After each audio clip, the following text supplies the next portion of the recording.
बारे में बताते हैं। देखो बन गया ये भी मेरा। हाँ इधर देखो, संविधान बनाएगा के भाग है ना, इसमें देखो संविधान को जो है हम कई भागों में विभाजित करके, जिस तरह से ये भाग का मतलब होता है कि जैसे चैप्टर नहीं होता है ना, यह पहला चैप्टर है, यह दूसरा चैप्टर है, यह तीसरा चैप्टर है, इस तरह से जो है संविधान में कुल मिलाकर के 22 अध्याय बनाया गया है। उस अध्याय को जो है हम भाग के नाम से जानते हैं। क्या जानते हैं? भाग के नाम से ना।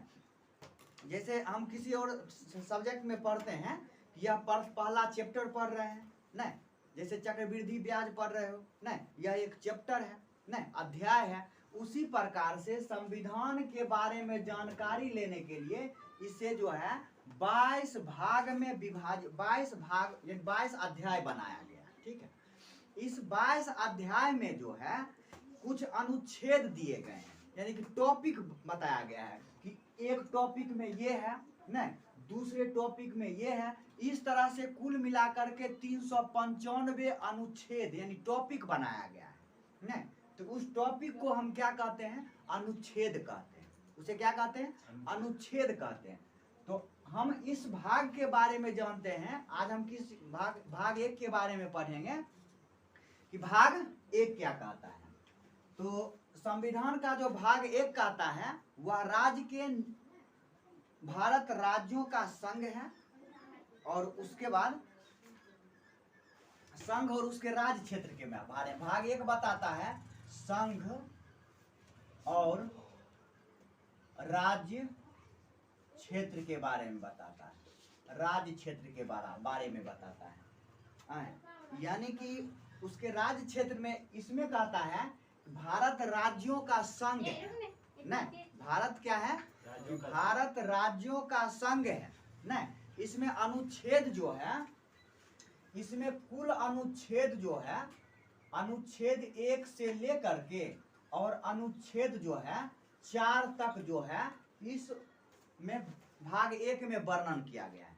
भाग कितना वर्णन किया गया है? अनुच्छेद कितना से? 1 से लेकर के और अनुच्छेद 4 तक में जो है इसका वर्णन किया गया है। किसका? कि भारत राज्यों का संघ है ना। अब कैसे है इसके बारे में हम देखते हैं। तो सबसे पहले हम देखते हैं अनुच्छेद 1 के बारे में। देखो अभी हम बताए हुए थे कि अनुच्छेद क्या होता है ना, अनुच्छेद क्या होता है ना, अनुच्छेद क्या होता है।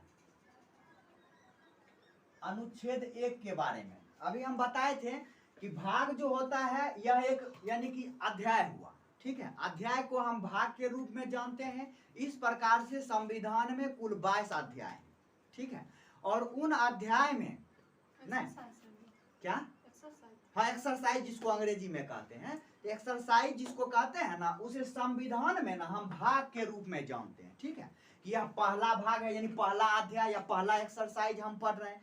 अब पहले क्या पाठ, अरे अंग्रेजी में पाठ कहो या भाग कहो, इंग्लिश में हिंदी में पाठ इंग्लिश शब्द है ना, अंग्रेजी शब्द है। ठीक है, इसीलिए हम ये संविधान पढ़ रहे हैं ना। तो संविधान पहले चलता था इंग्लिश, ठीक है, लेकिन इसे जो है बाद में क्या किया गया, पाठ के स्थान पर जो है इसे भाग बनाया गया। ठीक है, क्योंकि भारत में जितने पहले लोग रहा करते थे ना, सब जो थे ना अधिकतर जो अंगूठे छाप है कि नहीं, अंग्रेजी का तो ज्ञान नहीं था उसके, तो वो क्या समझता है। अभी भी भारत में बहुत ऐसे लोग हैं, अभी भी भारत में लगभग 70% लोग ऐसे हैं जिन्हें जो है हमें अपना अधिकार के बारे में जानकारी नहीं है कि हमें क्या अधिकार है कि नहीं। जब हिंदी में रहने के बावजूद भी तो ये क्या किया, उसको क्या किया, भाग को जो है हिंदी में भाग के रूप में विभाजित कर दिया, अध्याय के रूप में विभाजित कर दिया।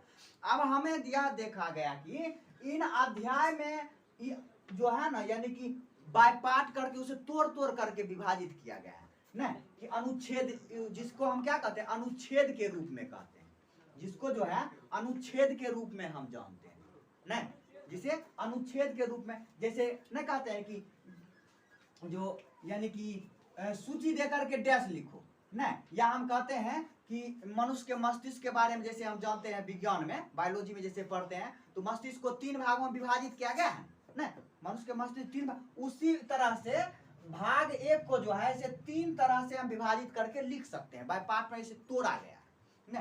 तो ये क्या है, अनुच्छेद 1 के उसे क्या किया गया, अनुच्छेद के रूप में बनाया गया है ना।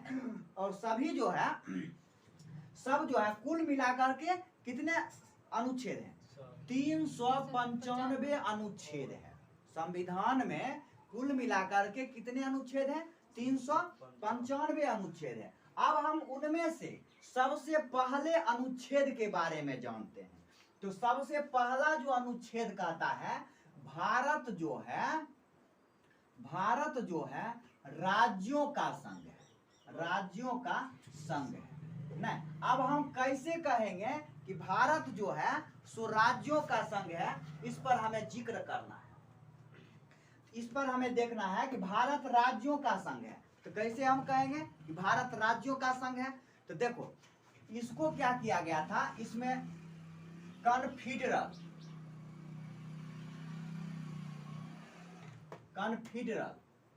उसके बाद फेडरल, उसके बाद होता है यूनियन ऐसा ही ना होता है जी, हमें इंग्लिश में पढ़े यूनियन नहीं। तो इसमें क्या हुआ था, ये देखो इसका मतलब होता है परिसंघ, परिसंघ, देखो इसका मतलब होता है परिसंघ। अब देखो फेडरल का मतलब होता है संघ और यूनियन का मतलब भी होता है संघ। यदि प्रश्न में पूछ देगा कि भारत राज्यों का देश है, उसमें लिख देगा संघ है, यूनियन है,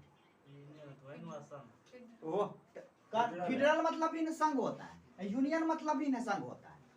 तो लेकिन भारत राज्यों का संघ है, लिख दिया है क्या, एक लिख दिया है संघ है, दूसरा लिख दिया है यूनियन है, या एक लिख दिया है फेडरल है, दूसरा लिख दिया है संघ है, तो हम किसका उत्तर देंगे जरा बताओ, कैसे देंगे। अब देखो इस तीनों के बारे में हम समझते हैं।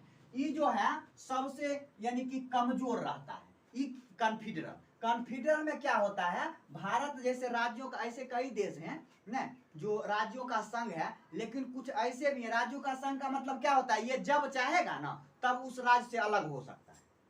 इसका कन्फेडरल मतलब होता है कि उस पर कोई दबाव नहीं है उस राज्य पर, जब मन होगा तब वो घर से बिछड़ के अलग हो सकता है कि नहीं, वो अपना हर कार्य निभाना सीख सकता है अच्छी तरह से। तो इसलिए ये बहुत कमजोर है, ठीक है। उदाहरण में यदि हम लेते हैं, उसके बाद हम फेडरल के बारे में देखते हैं, फिर उदाहरण लेंगे। फेडरल में क्या होता है, यह जो है इससे थोड़ा मजबूत है। यह क्या है, यदि कोई भी काम यदि करेगा ना, ठीक है, तो दोनों मिल करके करेगा ना, तो उससे क्या होता है, मजबूती होगा, इसलिए हम इसको फेडरल के रूप में जानते हैं, ठीक है। और यूनियन का मतलब होता है ना, संघ होता है। भारत जो है, भारत राज्यों का संघ है, यानी कि भारत यानी कि एक देश नहीं के रूप में नहीं माना जाता, यह राज्यों का संघ के रूप में माना, यूनियन के रूप में माना जाता है, ठीक है। हम भारत को एक देश के रूप में नहीं जानते ना। तो इसमें कहा, यूनियन जो था इसमें कहा गया कि नहीं, तुम जो है कोई भी अगर राज्य चाहेगा कि अपने मन से हम अलग होकर के अपना एक देश बना ले, तो इसलिए ये क्या है, इसमें नहीं हो सकता है। जैसे जम्मू कश्मीर में 370 धारा लागू था, तो उसमें कहा गया था कि हम अपना देश अलग जम्मू कश्मीर बना सकते हैं, ऐसा नियम हो सकता है, ऐसा हो सकता था, क्योंकि वह तो भारत से अलग था, उसका सब संविधान ही उसका अलग था, उसका झंडा है इधर 15 को फहराएगा तो उधर 16 को फहराता, या 14 को फहराता, 16 को फहराता है कि नहीं। इधर का संविधान अलग था, उसका संविधान अलग नहीं था। तो क्या किया गया, मोदी सोचा कि अरे तोरी ये तो बहुत तेज है, ये समझता है हम भारत पूरे यूनियन है, भारत क्या है, भारत एक यूनियन है, यूनियन देश है, याद रखना है, संघ नहीं है। संघ तो लिखा हुआ है, संघ का मतलब ये भी होता है, ये भी होता है ना, यूनियन भी होता है और फेडरल, दोनों का इंग्लिश क्या होता है, संघ होता है। लेकिन किसका है, यूनियन है, भारत एक यूनियन का संघ है, नहीं यूनियन है।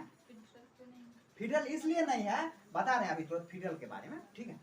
ये क्या किया था भारत में, जैसे जम्मू कश्मीर था उदाहरण में, नहीं तो वो कभी भी चाह सकता था तो अपना देश के रूप में स्वतंत्र रह सकता, क्योंकि उसको पूर्ण रूप में छूट था, केवल भारत का दाना लेता था, नहीं हक हिस्सा लेता था। लेकिन भारत का कोई बात तो अपना देश का नहीं ना मानता, क्यों? अगर यदि हम उसको किसी चीज के बारे में बताते थे, नहीं कोई यानी कि अपना सरकार यदि उसे कुछ कहता था तो उसकी जो सरकार थी वो मानने को तैयार नहीं थी, क्यों? वो अपना उसका अपना संविधान था, उसका अलग उद्देश्य बना सकता था। लेकिन भारत जो था यह यूनियन था, लिखने वाले संविधान ने बहुत सोच समझ कर लिखा होगा, नहीं भारत यूनियन है, नहीं कॉन्फेडरल नहीं। इसलिए ये क्या किया गया था, यूनियन जब कर दिया था तो ये क्या किया, मोदी धारा 370 को हटा दिया, कहा भारत एक यूनियन है, कॉन्फेडरल नहीं। क्यों? इसलिए कि आप जो है देश से अलग होकर के कोई भी कार्य नहीं कीजिएगा। बस ये क्या किया मोदी, 370 धारे हटा। 370 का धारा क्या होता है? उसमें उसका बताएंगे, उसके लिए बहुत नियम है। वो जब 370 के बारे में चलेंगे ना, नहीं एक बार चले थे ना, नहीं उसके बाद एक बार हम फिर चल देंगे धारा 370 क्या है, एनआरसी क्या है, एनसीआर, बहुत फायदा के लिए है ये सब, तो सुविधा के लिए क्या है।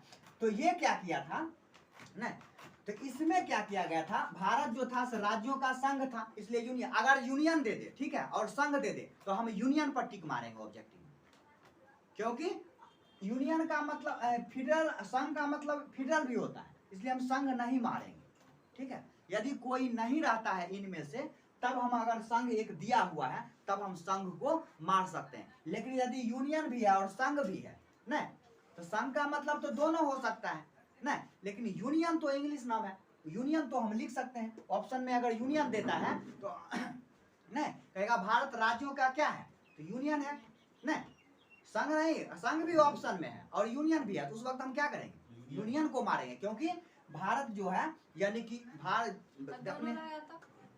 दोनों क्या है, दोनों तब यूनियन यूनियन दोनों तो भी यूनियन ही मारेंगे।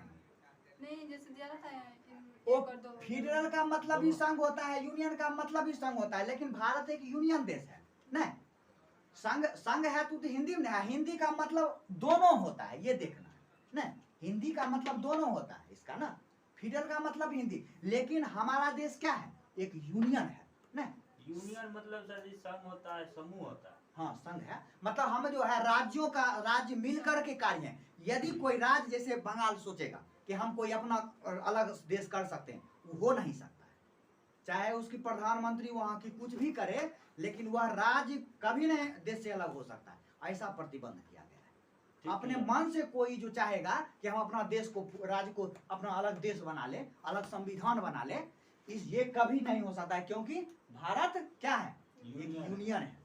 लेकिन यदि इसमें फेडरल रहता नहीं तो ये हो सकता था। इसमें क्या देखो, फेडरल में क्या है, यदि काम कर रहा है उसमें, जब तक दोनों का मन मिला हुआ है तो सब मिले हुए है कि नहीं, दोनों अपना मिलजुल करके कोई सब कार्य कर रहा है। और कभी मन में मन मटा हुआ ना, कभी कुछ कोई विवाद हो गया बस हट जाएगा उससे, है कि नहीं, कभी भी हट जाता है ना, जैसे कि अमेरिका में है यह नियम, नहीं इसमें क्या होता है, इसमें तो कुछ है ही नहीं, जब मन चाहो तब हट जाओ। परिसंघ का मतलब होता है जब मन चाहो तब हट जाओ, कोई प्रतिबंध नहीं है, नहीं। इसलिए जैसे देखो हम बताते हैं, हम उदाहरण लेते हैं, ईंट का जैसे घर बनाते हैं तो क्या किए, एक ईंट का घर बनाते, केवल ईंट को बिना बालू सीमेंट का सैंत देते हैं, जरा ये घर देखो, नहीं इसमें क्या किया, बालू सीमेंट तो दे दिए हैं, ठीक है, इस संघ में बालू सीमेंट से इसे जोड़ाई कर दिए, ठीक है। इसमें क्या किए हैं, जोड़ाई करके प्लास्टर भी कर दिया है कि नहीं, प्लास्टर भी। इसको जो है ना कहीं से ईटा हम छोड़ा सकते हैं, नहीं छोड़ा सकते, क्योंकि इसमें ना तो बालू है ना तो मिट्टी का बना दिया हुआ है, केवल ईटे को क्या किया है, सैंता हुआ है ना। इसमें क्या है, इसको तुरंत हम छोड़ा सकते हैं हाथों से भी, नहीं वही ये रहा परिसंघ। ये परिसंघ का मतलब होता है ये कभी भी हट सकता है, इसका कोई, ये सबसे कमजोर है। अब संघ का मतलब होता है लेकिन इससे थोड़ा मजबूत है, क्योंकि ईटा जो है ना उसको खंती से तोड़ेंगे तो टूटेगा नहीं, लेकिन ई क्या है, पूर्ण रूपेण जोड़ाई करके प्लास्टर उलास्टर करके रंगाई कर दिया, तोड़ने में भी तो सोचना पड़ेगा ना जी, बहुत ठोस है ये, इसीलिए भारत जो है ना ये एक यूनियन है, समझ रहे हो, भारत एक यूनियन है, ये समझ गए। आगे चलें, देखो अब हम आगे चलते हैं। भारत तो हो गया, यह राज्यों का संघ है। नहीं, अब हम दूसरा चलते हैं कि अनुच्छेद 2 के बारे में। अनुच्छेद 2 के बारे में राज्यों का गठन। नए राज्यों के गठन के बारे में कहता है। नहीं, जैसे देखो हम बता नए राज्यों का गठन का मतलब क्या होता है। जैसे हम सिक्किम के बारे में आज बताते हैं। सिक्किम क्या था पहले हमारे देश में, हम उदाहरण लेते हैं, यहाँ पहले लिख देते हैं नए राज्यों का गठन। नए राज्यों का गठन। गठन के बारे में देखो, जैसे हम अब एक भारत देश बनाते हैं, ठीक है, भारत देश बनाते हैं। देखो यहाँ पर क्या हुआ, यहाँ पर ये क्या था, सिक्किम था, समझ रहे, ये सिक्किम देश था। पहले भारत में नहीं, पहले भारत में नहीं थे। जब देश आजाद हो रहा था, ठीक है, जब देश आजाद हो रहा था तो लोग जो है ना उसे मतलब सब अपने अपने स्थान का, चलो यहाँ से इस देश से देश मतलब विभाजित हो रहा है, चलो हम जाते हैं पाकिस्तान में रह जाते हैं। कोई कहता था कि हम जाते हैं अफगानिस्तान में रह जाते हैं। कोई कहता था कि उसमें क्या हुआ, चीन जो था, यहाँ जो चीन था सबको फूट डाल रहा। नहीं, एक ही घर